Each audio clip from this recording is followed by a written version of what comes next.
പാമ്പും കാക്കകളും.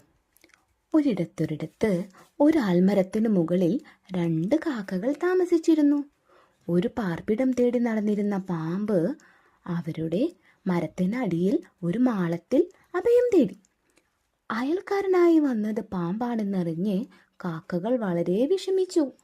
അവർ അവരുടെ കൂട്ടുകാരോട് ഈ സങ്കടം പറഞ്ഞു. ദുഷ്ടനായ പാമ്പ് നിങ്ങളുടെ കുട്ടികളെ കൊന്നു തിന്നുമെന്ന് സുഹൃത്തുക്കളും അവരോട് പറഞ്ഞു. അമ്മക്കാക്ക വളരെ വിഷമിച്ചു. അയ്യോ, എൻ്റെ കുഞ്ഞുങ്ങളെ എല്ലാം ഈ പാമ്പ് തിന്നുമോ? ഞാൻ എങ്ങനെ മുട്ടയിടും? നമുക്ക് ഇവിടെ നിന്നും എവിടേക്കെങ്കിലും പോയാലോ?